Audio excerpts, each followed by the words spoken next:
What are your views on the current synth market? Um, I mean, aside from my one want, which is a hardware granular synthesizer from a big name company, um, Preach.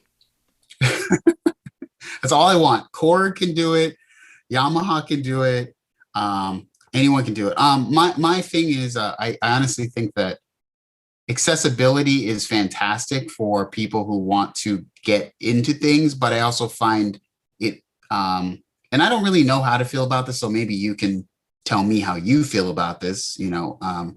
I don't know why people really want the things of the past again. I don't know where in music, and I'm saying like music as a whole, we've really like, I mean, it's like for me it's like this. It's like Kylie Jenner releasing her makeup brand, right? And I remember seeing, I went to this mall here and Kylie Jenner released some eyeliner or some lipstick. It must have been, I swear it must have been 500 people there in line to get this lipstick or whatever, right?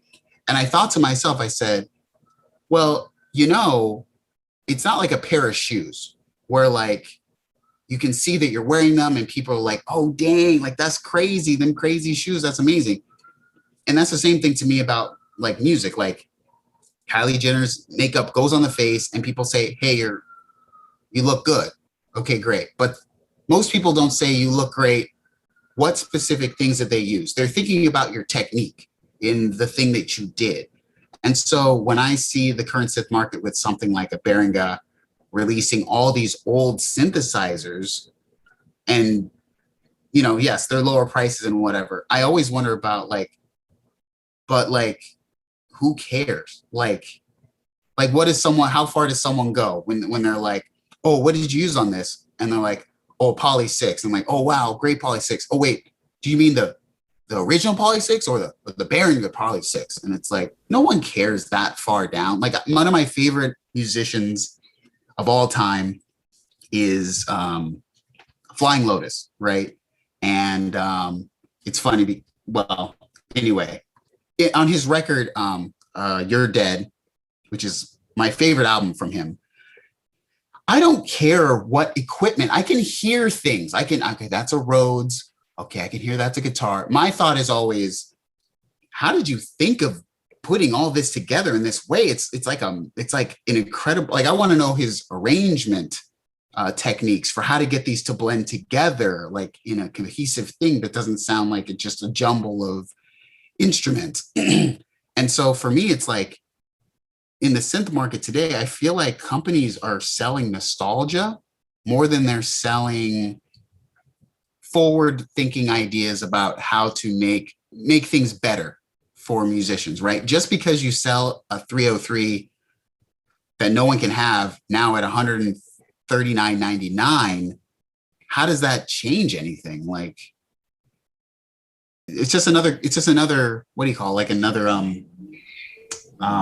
it's just it's just like every week I feel like there's something new coming out now. Like I've never seen it as crazy as it is now. I think I think someone agrees with you. Jesus, burnout because they talk about Berenga.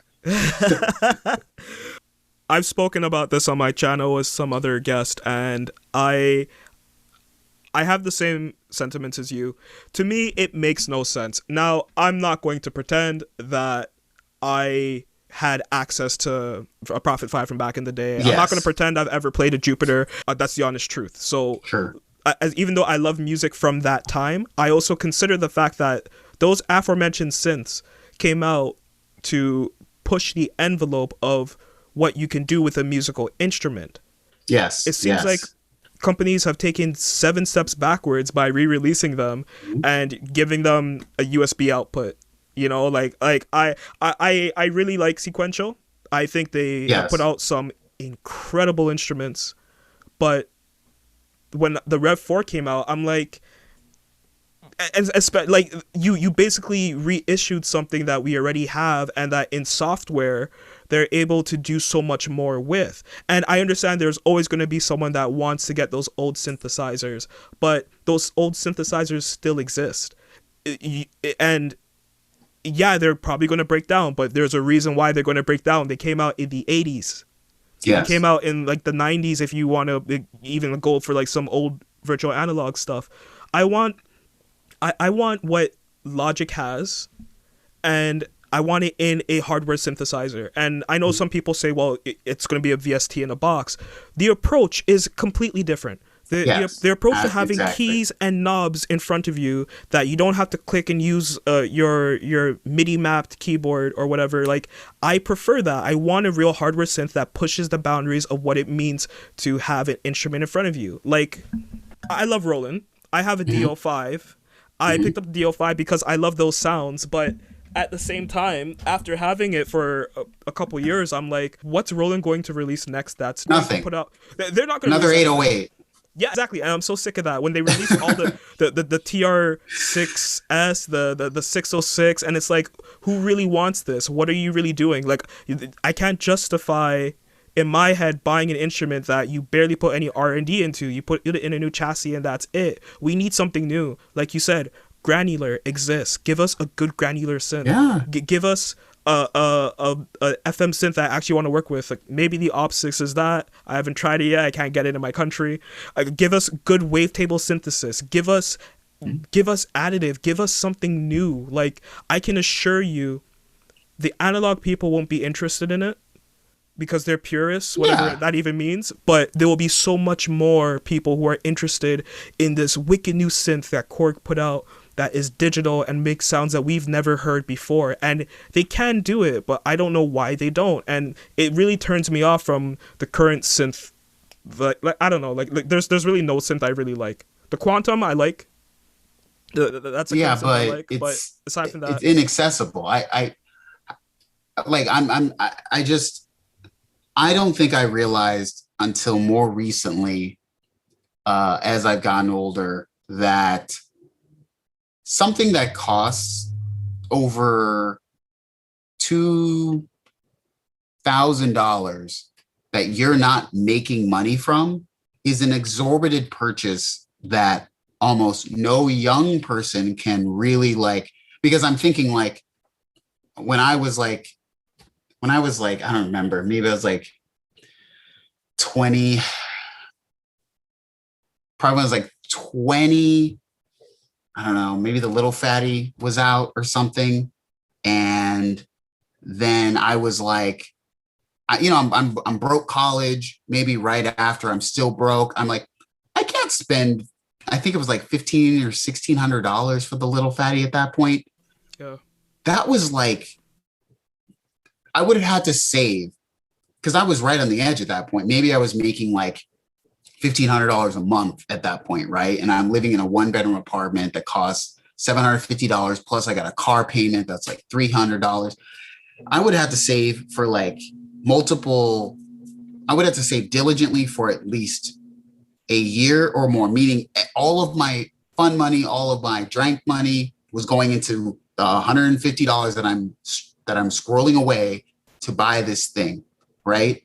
This thing, I think that that's outrageous because those are the things that people want. Like people aren't like drooling over like the Behringer, like RD 808. Like no one's drooling over that, but people drool after the sub 37s. People drool after those. And for me, like the companies who to me have the biggest pedigree for moving forward are the companies that have sort of put cement shoes on for the last, I would say, at least the last like 6 years, 6 or 7 years, maybe. I'm being generous when I say 7, but I'm just saying, yeah, when the Prophet '08 came out, that was huge because it's like, dude, we got a polyphonic synth at this price point. It is not doable anymore. Like this is we can do it now. Fine. But when we're releasing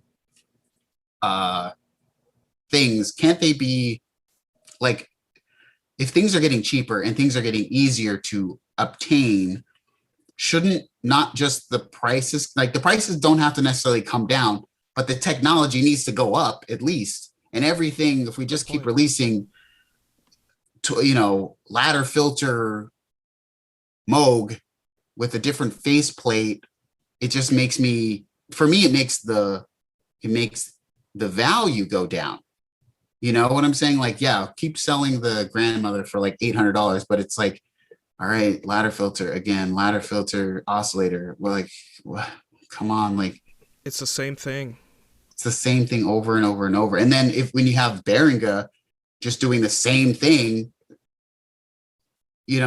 like I don't know, like I don't see a lot of movement in terms of, like, Waldorf has some stuff, but it's so price prohibitive. $4,500 for a thing. I don't know. It's kind of, that's like a car. Like, that's a cheap car. Might be I wouldn't, somebody's whole even if I job. had the money right now to get it. I honestly, I wouldn't, because to me it's like in my country it's 6,500 before tax, if you can even get it. And I want to play it. I want to actually go and play it. Like, I can't. I just can't justify that, going through hurdles just to be able to play this instrument and then pay that much money. That is, it doesn't make sense to me. Like you said, like, I get it. You need to make money, and it's a premium instrument, and there are a lot of other premium instruments that these companies could put out. But how premium is it if it has 8 voices? How premium is it if it has, like you said, it's a typical ladder filter, or if it doesn't have connectivity with like a modular system? How like, if the MIDI is messed up, like if MIDI doesn't transmit properly, like we hear about all of these problems with synthesizers coming out, and it's like, I don't want to wait for the DLC. You already gave me a half-baked I know, product. right? Like, what kind of world do we live in now, where if we want to buy something, where we have to accept the fact that we need firmware updates? That's not for me. The JDXA was the last instrument that came out that I really liked, and even that instrument had its flaws. I like it though. I thought Roland would follow up by doing more interesting synths like that and I haven't seen anything from them since. Just Never will they do. But here's what I realized: the companies have the statistics. I don't have the statistics, so they know exactly what's selling. And if the 808 keeps selling year after year after year, and every year on August 8th, I just think, what now? What are they going to release? And I even said something about it. And basically I didn't expect them to write back to me, but Roland like clapped back, well, so people still love the sounds of the classic 808. And I was like, yeah. But it's not the sounds of the classic 808 anymore. You're just putting the number 808 on a box. And then everyone who has an 808 makes a stupid video where they're like, here is the sounds of a real 808. Here is the sounds of the TR 808 Plus, or how many 808 versions? There's so many 808 versions that they have. Yeah, it doesn't. I don't know. And I don't want to bash the companies, because I already made my synth tier list, and that's fine. But I'm just kind of saying that I don't feel as if, and I'm not saying this from a personal point of view. It's just when the Prophet 08 came out, I don't necessarily see a ton of, and maybe, okay, we can even go a little bit further. The Prophet 6, where they changed everything to VCOs, because I know for a while it was hard for them to do the tech to do VCOs, which is why they chose the DCOs in like the 08s and the Tetras and the things like that. So fine. Prophet 6 comes out 2015. So it's 2021 now, right? And we're getting like the Prophet 5. Talk about a step back, right?